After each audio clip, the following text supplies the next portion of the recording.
Assalamualaikum warahmatullahi wabarakatuh. Alhamdulillahirrabbilalamin. Wabihi nasta'inu ala umurid dunya waddin wa ala alihi wa sahbihi ajma'in. Asyhadu an la ilaha illallah wa asyhadu anna muhammadan abduhu wa rasuluh, amma ba'du. Pertama-tama marilah kita panjatkan puji dan syukur kehadirat Allah Subhanahu wa Ta'ala, karena atas berkat rahmat dan hidayahnya kita semua masih diberikan kesehatan, yakni sehat jasmani dan rohani.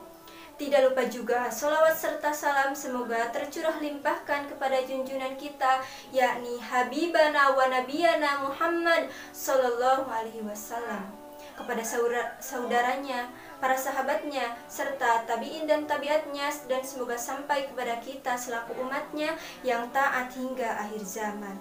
Amin ya rabbal alamin.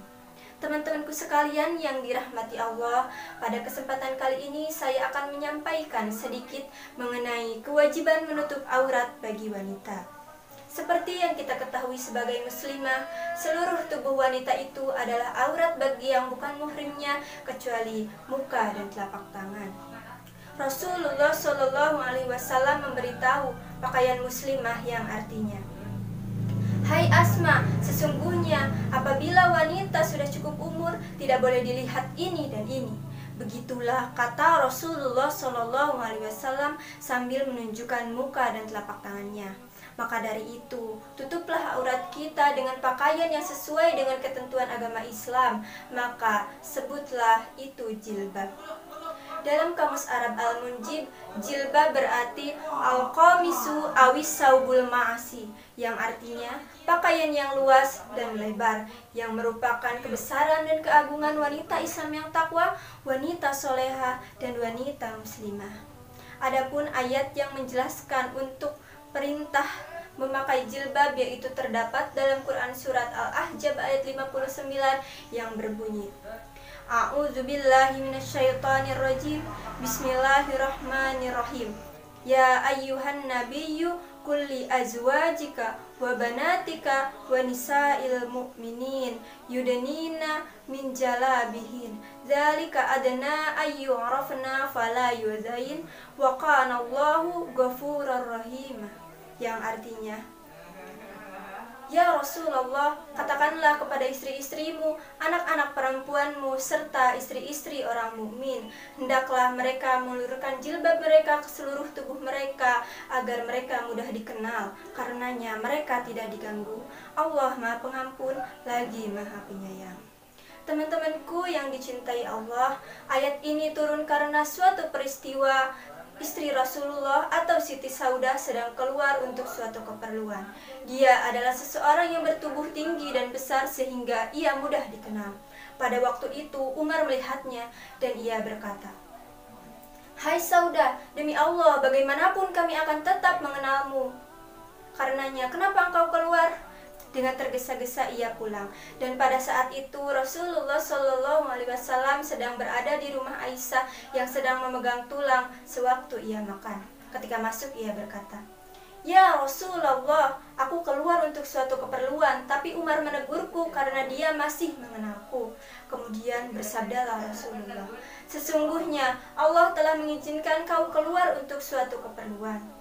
Dalam riwayat lain juga dikemukakan bahwa istri-istri Rasulullah Shallallahu Alaihi Wasallam pernah keluar untuk mengqadha hajat atau buang air. Pada waktu itu kaum munafikin mengganggu hingga menyakiti dan diadukanlah kepada Rasulullah Shallallahu Alaihi Wasallam. Kemudian Rasul menegur kaum munafikin, mereka menjawab, "Kami hanya mengganggu hamba sahaya." Nah, maka dari itu turunnya Quran surat Al-Ahzab ayat 59 ini sebagai perintah agar kita berbeda dengan hamba sahaya. Dalam ayat ini juga dapat kita ketahui bahwa jilbab selain untuk menutup aurat juga sebagai identitas diri muslimah, karena agama Islam bukanlah agama yang menyusahkan, bahkan tidak pernah menyusahkan sekalipun. Maka dari itu agama Islam memerintahkan kaum Hawa untuk menutup auratnya agar mereka mudah dikenal sehingga mereka terhindar dari bahaya-bahaya buruk. Hadirin yang dirahmati Allah, sebagai contoh Misalnya, pernahkah kita pergi ke mall atau bisa dilihat di lingkungan di mana tempat kita tinggal? Misalnya ada seorang lelaki yang sedang nongkrong, kemudian ada seorang wanita lewat dengan pakaian yang ala kadarnya, yang hanya menggunakan pakaian ketat, celana pendek, dan rambut terurai. Lalu apa yang akan terjadi? Mungkin wanita tersebut akan diganggu, bahkan dicolek-colek. Apakah salah lelaki tersebut tidak bisa menahan nafsunya? Mungkin iya, tapi itu sebagian besar adalah kesalahan wanita tidak bisa menutup dan menjaga auratnya. Lalu, apakah maksud wanita tersebut memamerkan bagian tubuhnya itu kepada yang bukan muhrimnya? Apakah dia ingin dikatakan seksi dan cantik? Nah, sebenarnya cantik itu tidak usah disahkan dan diucapkan lagi, karena dengan predikat cantik tidak akan menambah ilmu kita, tidak akan menambahkan keimanan kita, karena ucapan cantik itu hanyalah kegombalan belaka. Maka dari itu kita haruslah malu akan aurat kita yang terlihat oleh orang-orang yang haram bagi kita. Maka dari itu kita janganlah malu untuk menggunakan jilbab di era modern ini, karena dengan menggunakan jilbab kita akan terjaga kehormatannya dan tidak akan dikatakan murahan, melainkan menjadi wanita yang paling agung dan paling mulia. Teman-temanku yang berbahagia, pada akhirnya dapat kita simpulkan dari uraian tadi, tutuplah aurat kita sebelum ditutupi kain kapan oleh orang lain. Mari sama-sama kita renungkan, jagalah aurat kita dengan baik. Semoga apa yang saya sampaikan bisa bermanfaat. Sekian ceramah dari saya, mudah-mudahan bisa bermanfaat. Maaf apabila banyak kesalahan, karena semua manusia pasti tidak luput dari kesalahan. Akhir kata, wassalamualaikum warahmatullahi wabarakatuh.